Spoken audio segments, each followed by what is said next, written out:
सल्लल्लाहु अला मुहम्मद सल्लल्लाहु अलैहि वसल्लम।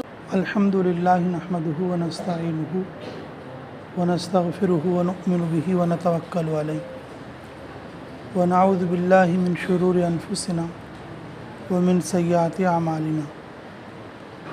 मन यहदिहिल्लाहु फला मुज़िल्ल लहु व मन युज़लिल्हु फला हादिय लहु व नशहदु अल्ला इलाहा इल्लल्लाह व अशहदु अन्ना मुहम्मदन अब्दुहु व रसूलुहु सल्लल्लाहु अलैहि वसल्लम तस्लीमन कसीरन कसीरा।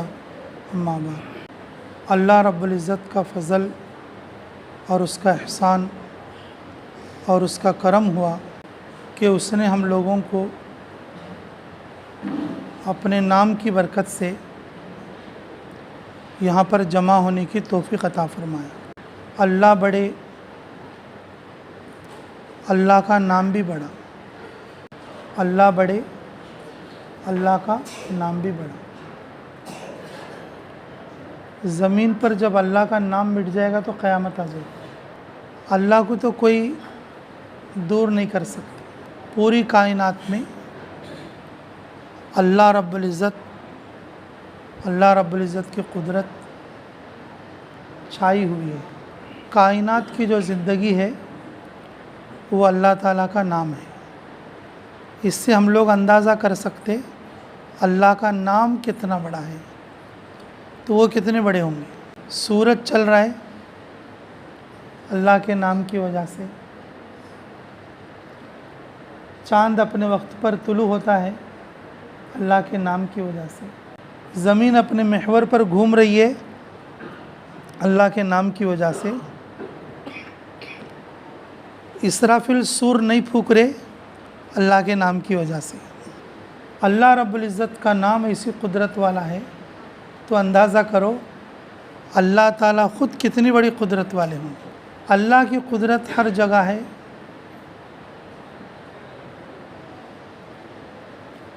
अल्लाह हर जगह देखते हैं।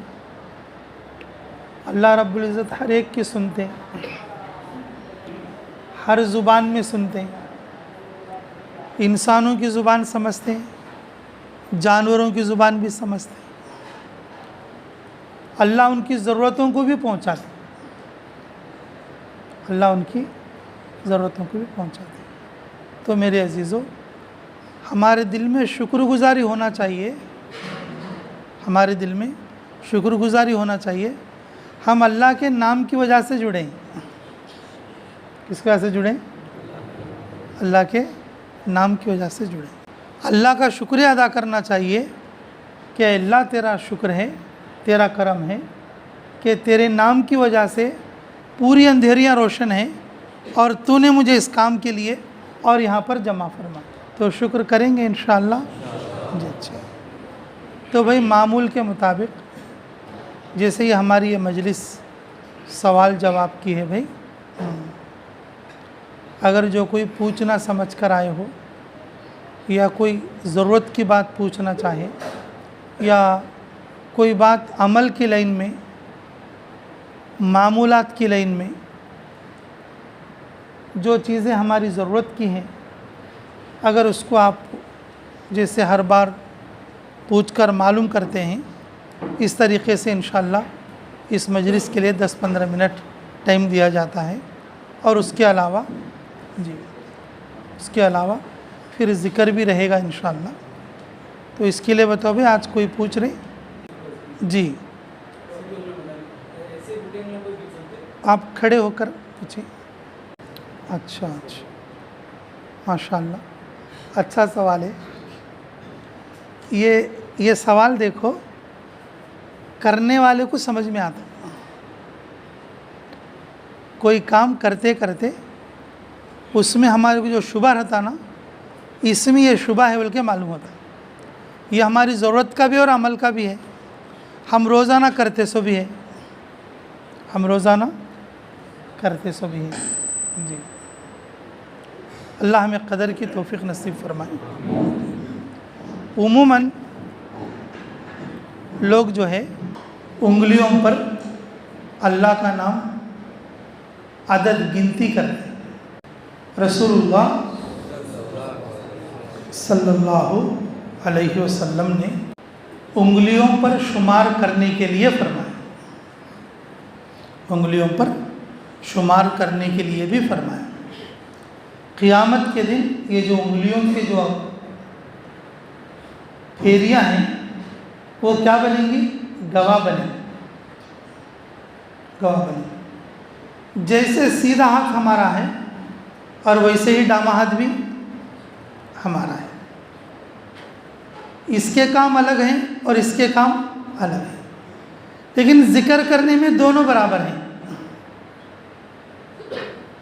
जिक्र करने में, लेकिन हमें ये दोनों हाथों में सबसे पहले दाहिने हाथ को करना चाहिए और फिर उसके बाद बाएं हाथ को करना चाहिए। सबसे पहले सीधे हाथ की उंगलियों पर गिनना चाहिए। एक हाथ की 5 उंगलियां, एक उंगली पर 3, इस तरीके से कितने होंगे? 15।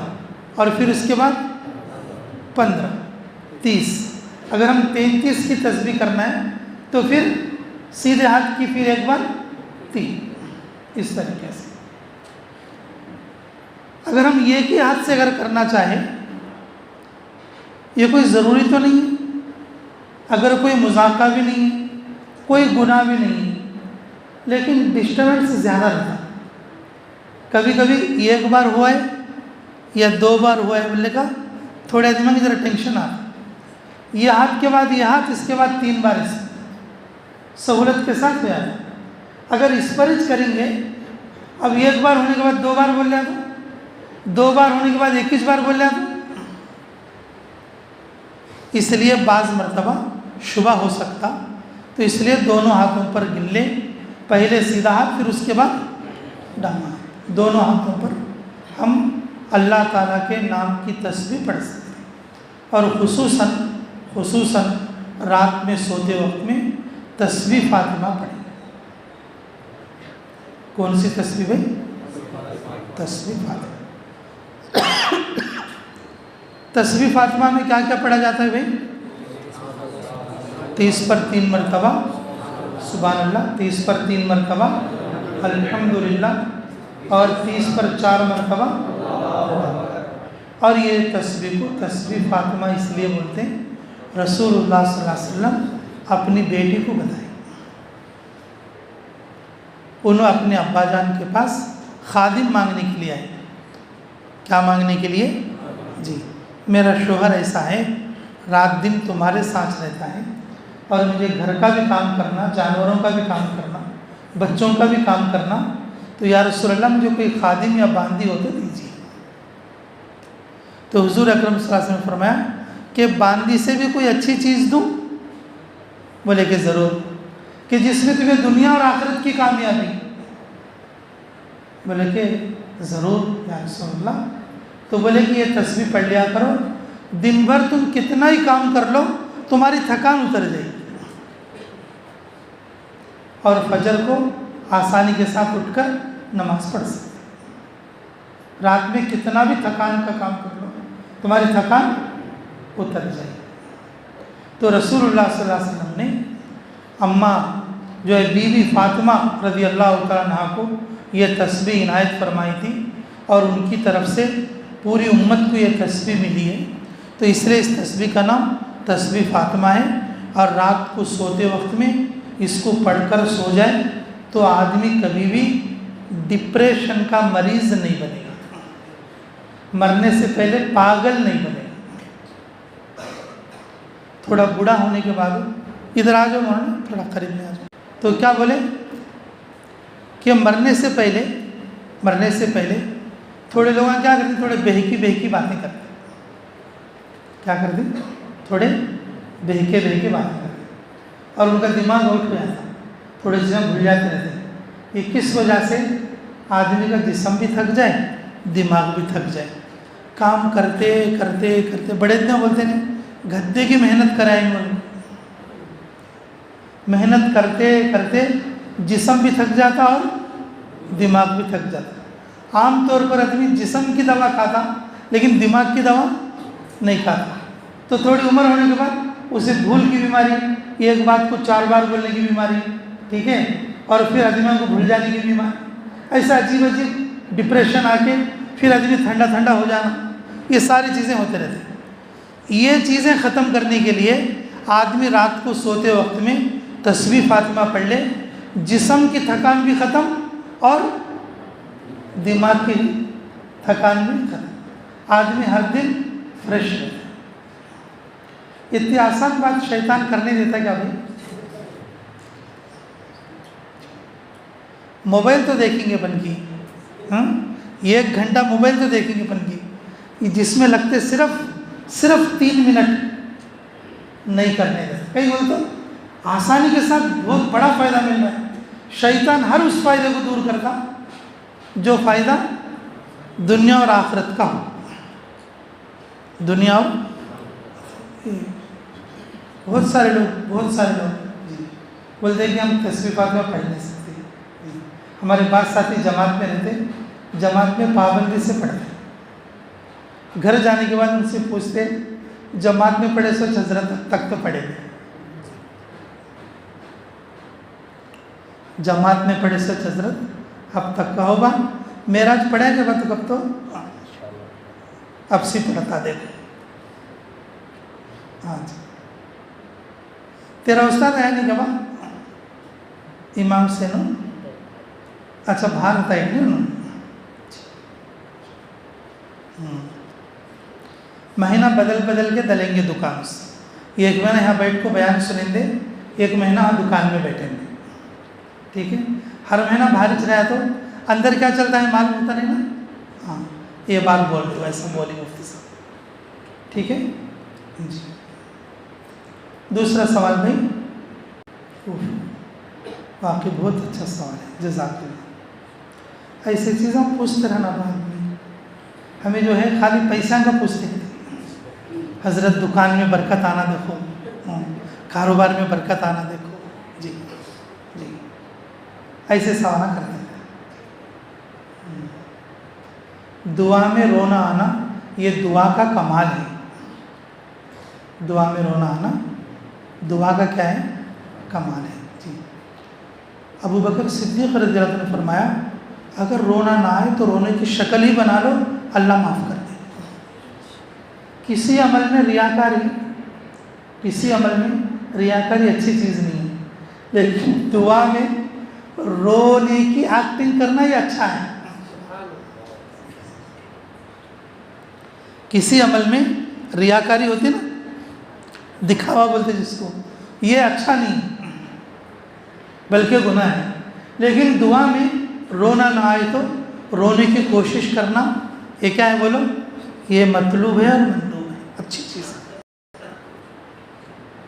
ये अच्छी चीज़ है। चलिए 3 बातें बताते हैं इसके जवाब में। पहली बात, आदमी को रोना जो है ना, या तो ज़्यादा तकलीफ है बताते, आदमी बाक़या में डूब जाको, वो सब जने आपको पूछते हैं तो ठीक है, रेल के नीचे जाको कटने की हिम्मत ना हो, जब रोता, जब क्या करता, ऑटोमेटिकली रोना। आदमी को ज़्यादा गम हो, अल्लाह इसी बुरी मौत से हमारी हिफाजत फरमाए, अल्लाह हमारी हिफाजत फरमाए जी। और दूसरा कब आता रोना? जिस आदमी को अल्लाह वालों की सोहबत हासिल हो और उसका दिल रहता दुनिया में हो, वो आदमी रहता दुनिया में हो, लेकिन उसे सारी आखिरत की चीज़ें दिख रही, नरम बिस्तर है, नरम तकिया है, लेकिन उसे नींद आती नहीं, जहन्नम का डर उसे जगा डाल रहा है। जहन्नम का डर उसको, अल्लाह मेरी मौत कैसी आती की, कलमे के साथ आती की, कलमे के साथ नहीं आती की। अल्लाह वालों की सोहबत की वजह से उसका दिल ऐसा नरम हो गया कि दुनिया में तो है, लेकिन हम दुनिया से फ़ायदा नहीं उठा रहा, बल्कि रो रहा है। ऐसे आदमी को भी रोना आता, ऐसे आदमी को भी रोना आता जी। और तीसरा, जो आदमी ध्यान और तवज्जो के साथ जिक्र करे, किसके साथ करें? ध्यान और तवज्जो के साथ क्या करें? ज़िक्र करें। वो ज़िक्र का असर उसके कल्ब के अंदर जो कालापन है गुनाहों की वजह से, जो धब्बे लगे हैं, अगर उसको वो ज़िक्र छुड़ा देगा और उसका दिल साफ आईने की तरह, शीशे की तरह हो जाएगा, और जब वो अल्लाह के सामने हाथ उठाएगा, अल्लाह की अज़मत से उसका दिल रो देगा। अल्लाह के डर से पहाड़ भी रोते हैं, अल्लाह के डर से पत्थर के चट्टान भी रोते हैं, अल्लाह के डर से पत्थर के चट्टान भी रोते हैं। फिर हमारा दिल इतना सख्त हो गया गुनाहों की वजह से, हमारा दिल क्या नहीं कर रहा है? रोना नहीं कर रहा है। इसलिए मेरे अजीज़ों, भाई मुसीबतों को तो हमें मांगना नहीं, मुसीबतों को हमें मांगना नहीं, लेकिन हमें दुआ में रोना नहीं आ रहा है, तो हमें यह चीज़ देखना है कि अब मेरे अंदर क्या चीज़ की कमी है। ज़िक्र ध्यान के साथ करने की कमी है तो दीगर ध्यान के साथ कर लें, और उसके साथ और किसी की सोहबत की भी ज़रूरत है तो फिर किसी अल्लाह वाले की सोहबत, और थोड़ी थोड़ी देर के लिए, चंद दिन के लिए उठा लें।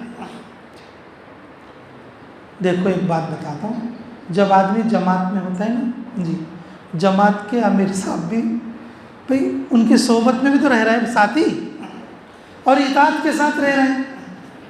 किसके साथ रह रहे हैं? इताअत के साथ रह रहे हैं। उस इताअत के साथ थोड़ी मोहब्बत भी शामिल हो जाए।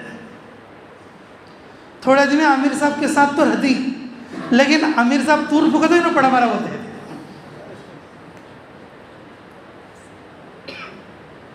आमिर साहब तूर फुका था, इन्हें क्या बोलते? पड़ा बोलते। फायदा नहीं होता उससे। क्या नहीं होता? आओ जानी भाई, आमिर साहब तूर फुका तो हमें क्या बोलना? तूर फुका।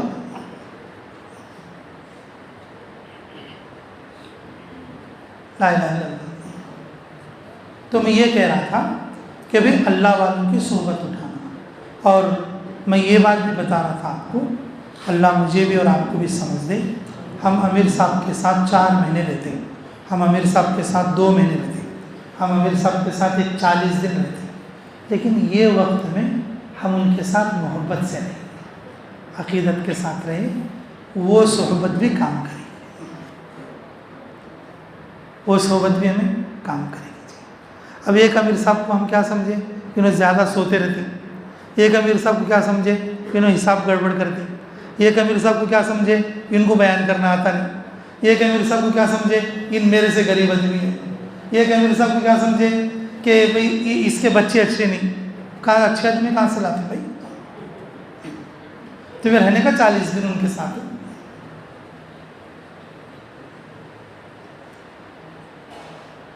मेरे अजीज़ों के बाज़ लोग बेचारे अल्लाह के रास्ते में रहते हैं, वो भी इस बात से मायूस ना हो कि जिस अमीर के साथ आप वक्त लगा रहे, मोहब्बत अक़ीदत के साथ, इताअत के साथ वक्त लगाएं, तुम्हें वो सोहबत भी काम करेगी।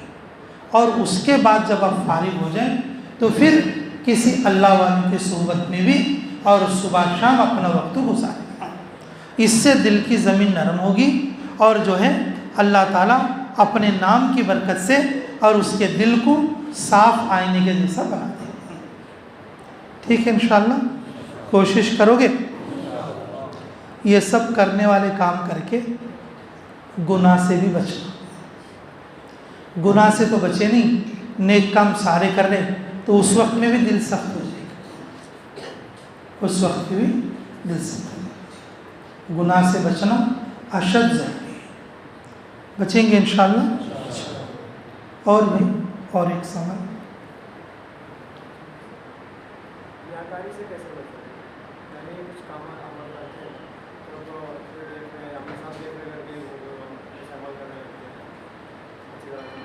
अच्छा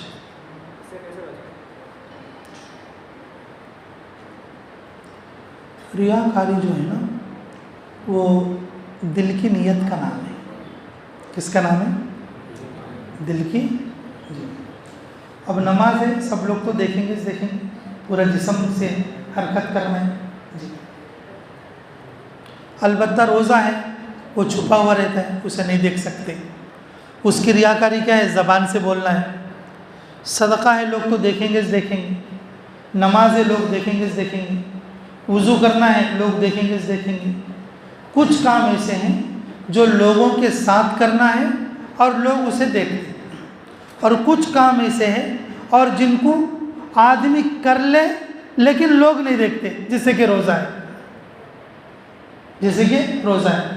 और इसे दिल वाली तस्बीह है, दिल में करने वाली, किसी को मालूम ही नहीं हो रहा कि आदमी जिक्र कर रहा, लेकिन बैठ के वो अपने दिल से क्या कर रहा है? अल्लाह ताला का जिक्र कर रहा है।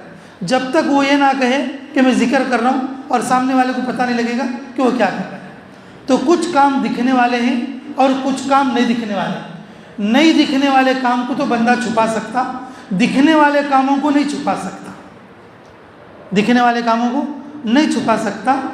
उससे रियाकारी से बचना बोले तो सिर्फ अपनी नीयत की तस्सीह कर लेना।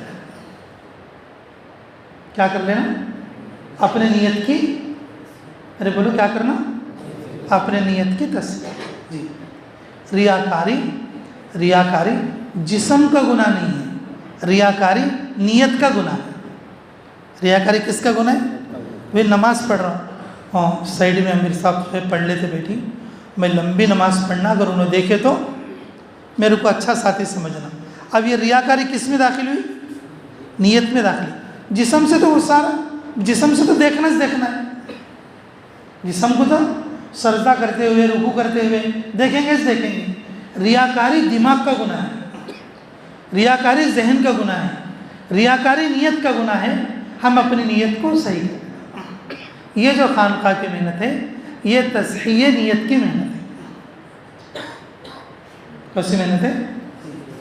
मुजद्दिद अल्फ़सानी सरहिंदी रहमतुल्लाह अलैह बार बार इस बात को फरमाया करते थे, ये जो तसव्वुफ़ की पूरी मेहनत है, ये खानका की लाइन की जो पूरी मेहनत है, ये कौन सी नीयत है?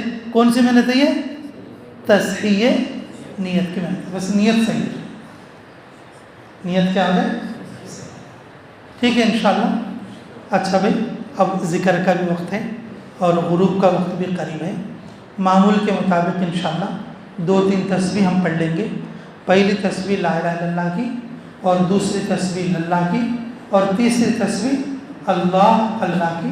ये 3 तस्बीह आज की मजलिस में कर लेंगे, ठीक है। और फिर इंशाअल्लाह मगरिब की नमाज की तैयारी कर लें और नमाज़ पढ़ें, और नमाज के बाद जो है कि अव्वाबिन पढ़ना। क्या पढ़ना? और 2 रकात के वो जो नफिल पढ़ते हैं हम, उसमें सलात शुक्र भी मिला दें। क्या मिला दें? क्योंकि हम अल्लाह का शुक्र अदा करें, हम अल्लाह के नाम की बरकत से हैं, अल्लाह के नाम की बरकत से हैं। अल्लाह बढ़े और अल्लाह का नाम भी बढ़ा। ये ज़मीन जब तक बाकी है, जब तक इस पर किसका नाम है? जब अल्लाह अल्लाह बोलने वाला ज़मीन पर नहीं रहेगा, अल्लाह क्या लाएंगे उस वक्त? इसलिए मेरे अजीज़ों, अल्लाह ताला का शुक्र भी अदा करें, और कि बार बार जो है बाहर ना जाए, बाहर खड़े ना हो। वो घंटा 1.5 घंटे की तो ये मजलिस है, अगर इसमें वक्त ज़ाय कर लेंगे तो कोई फ़ायदा नहीं होगा। इसलिए मगरिब की नमाज के बाद फ़ौरन क्या करना कि सुन्नत और अवाबिन में लगकर नमाज होते फ़ौरन जुड़कर जमकर बैठ जाना। ठीक है इंशाअल्लाह जी। अच्छा।